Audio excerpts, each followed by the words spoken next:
Hi, everyone. This is Steve Krause, and welcome to Writing 354 Digital Writing for fall 2022.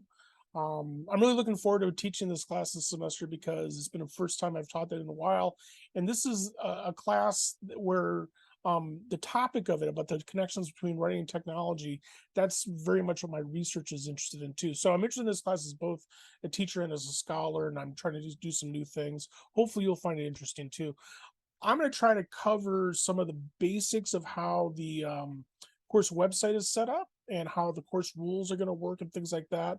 But obviously, you should ask questions and stuff like that in the discussion below. So this is just on the class homepage. It looks a little bit different for you because I'm looking at it as a faculty person as opposed to the way that you're looking at it as a student, but it's pretty similar. Um, like I said, my last name is actually Krause. Most people pronounce it Kraus. That's fine, but just to let you know, in case you're wondering why is he pronounced it that way. That's where I'm in Prairie-Harrell. By far the easiest way to get a hold of me is email. I'll come back to that issue. And my office hours on Tuesdays and Thursdays, and I'll be on campus on Tuesdays and Thursdays too. Like I said, the course is about the relationship between writing and technology, and some of these sort of basic assumptions that we'll be studying, that reading and writing are indeed technologies. People go into fields like English because they think they're avoiding computers and technology, but actually there's a few things that are less technological than the written word. And how we read depends a lot on, and how we read and write depends a lot on their tools that we use. Writing can include visual and audio elements. It's not just words in a row. We'll talk about that a fair amount in the second project. And writers of all sorts need to know about new multimedia writing tools. And we'll talk about that a lot in the last assignment, the artificial intelligence assignment. As far as the reading materials and things like that goes, you don't need to get a book or anything like that. Everything that you will need for reading will be available through this website, through either as a PDF or as a link. I do strongly encourage you to have some sort of way to take notes in these readings. And I offer suggestions here, either by printing things out the old fashioned way, by using a Google document or an MS Word file to keep notes. If you just read it on the screen and you don't take any notes, you're not going to really retain what's in the articles, and you're going to struggle with a lot of different elements in the class. This is an online class, obviously, but it's also an online and asynchronous class. A lot of you probably took classes during COVID that were just offered as synchronous Zoom courses.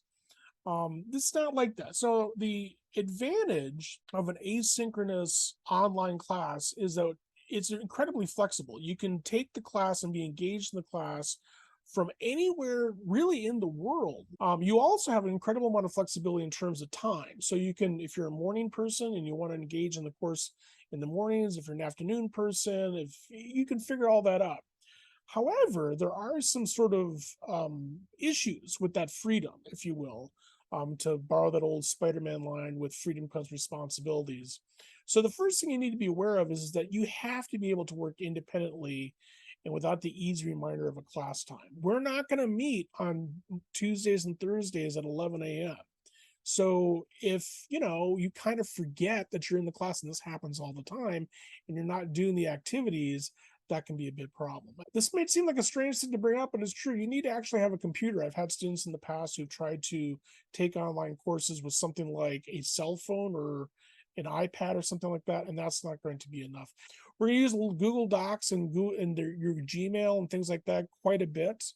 And as I say here, you've got to check your email every single day. Under no circumstances will I accept any excuse for a problem that is a result of not reading, responding an email regarding the class. And under no circumstances will I accept a lack of internet or computer access as an excuse for not getting things done. I've been doing this stuff for a long time, and this is in some ways a pet peeve of mine, but also in some ways it's something that I've seen happen before that can be a big problem. Okay.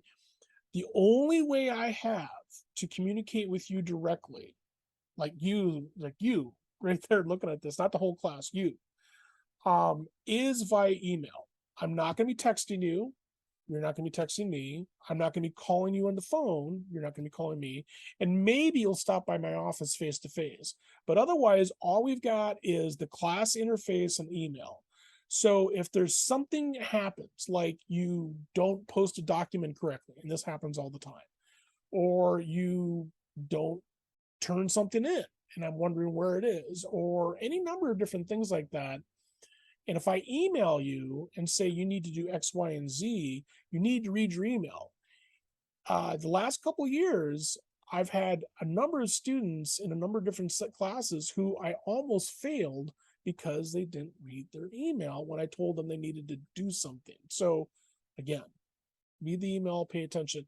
There's a part here about online attendance. What that really basically means is that you can't, it's an asynchronous class that does not have a specific meeting time, but it's not a self-paced self-study class. In other words, there's stuff you're going to have to do all through the week for all semester long, between Mondays and Wednesdays and Fridays. And you can't just be gone for a couple of weeks and not have that be a problem. So I explain the implications of the online attendance policy here. If you're absent, completely not checked into the class at all, I'll count you as absent. And if you're absent too many times, it could be a big problem in terms of passing the course. Generally speaking, this hasn't been a problem in my classes. Usually people are able to participate, participate in not having an online attendance problem. I just have it in there in case, something comes up. There's two big components of the class. One's participation, the other one's the writing projects. The participation is mainly about the online discussions. And as I explain here in some detail, the online discussions are an effort to replace what we do in a face-to-face course, okay? Here's how it basically works. When you look at the modules, when you look at the course schedule, you'll see there are discussions that begin on Mondays and end on Wednesdays, and begin on Wednesdays and end on Fridays. What you need to do is you need to make sure, if you want to get an A in the course, is you want to make sure that you begin posting in the discussion on Monday. Monday's 24 hours a day. So you could post late Sunday night, and in most cases, you can actually get into the course a few days early, or you can post Monday night. But sometime on Monday, you have to have your initial post. These posts don't need to be long. You don't want to write many book reports. You want them to be conversational. So, maybe about 100, 150 words long. You don't want to just say, I think that's great, or I think Joan was correct. You want to have some sort of a conversation engagement. And again, the important thing is that you do this in a timely fashion. Begin on Monday, end on Wednesday, begin on Wednesday, and on Monday. This is how I grade participation. If you're on time and you respond to at least 2 of your classmates' posts between Monday and Wednesday, then you get an A. And as long as those posts, your classmates, are 6 hours apart. B, your initial post is late, but respond to a couple posts, or you only respond to one of your posts in the allotted time. C is your initial post is late and you only respond to one class post, or you don't respond to anybody. D is your initial post is late, and F is you missed the discussion. You'll get the hang of this once we get into it a little bit more, I promise. But what it really comes down to is, think in terms of the schedule of the beginning time, not the deadline, but the beginning when the conversation is, which would be Monday or Wednesday. If everybody waited to post their discussion by Wednesday, then that would be like having a face-to-face class where you spend the first 50 minutes of it just sitting there, and then all of a sudden everybody wants to talk the last 15 minutes. That's not really a conversation. So that's why I'm so emphatic about the beginning and ending. I'll also give everybody a little bit of feedback in the first week or two about how they're doing on the discussion thing. So you'll get a sense pretty early on what the expectations are, hopefully from me. Biggest part of the class, of course, are the writing projects. There are 3 of these assignments, and I already have links to them here, and you can go look at those more. We'll start talking about the first one, the Adventure on Writing Technology project, very, very soon. Okay, so we're the total of 700 points. The first one's worth 200 points. The second one, which is a collaborative project where you and a group of your peers, 2 or 3 other peers, will put together a public service announcement video and audio announcement. And the third assignment's a really interesting experiment, at least from my point of view. It's about using artificial intelligence tools to write. There's, like I said, each of these projects are basically two parts. There's something that you do, and then there's an essay that you write about it. And generally speaking, about these projects is that you're going to use MLA style, so it's going to have you're going to cite from readings that I've assigned and that we've discussed, and you're using those readings to incorporate them and make reference to them in your essays, because there's a connection there between the things I've assigned you to read and the things that I've asked you to do. I don't accept things that are late.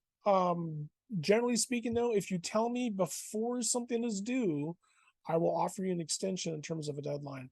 This highlighted part is also important too. In order to pass the course, you must complete all the writing projects, regardless of your grades and any of the other components of the course. So in other words, if we get to the end of the semester and you decide that you're not that interested in doing the artificial intelligence assignment, and you figure you'll get a C if you don't do it, well, no, you actually fail, because you have to do all of the major writing projects. Okay.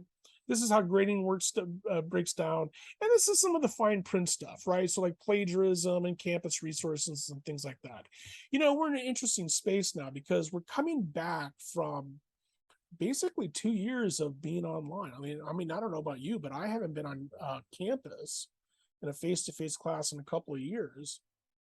And we're in this weird space with COVID where it's kind of normal again, but it's also people's lives are still pretty disrupted. And so the reason I mention this, with all these sort of resources that are available on campus for things like the counseling services, and the sort of the academic project center and the learning centers, and the sort of disability. I mean, there's all these sources and resources on campus to help support you and to help you succeed in the class. So take advantage of those resources if you need help. I saw some statistic just the other day that something like 40% or something like that of all undergraduate students have reported that their mental health is either, okay or poor or worse.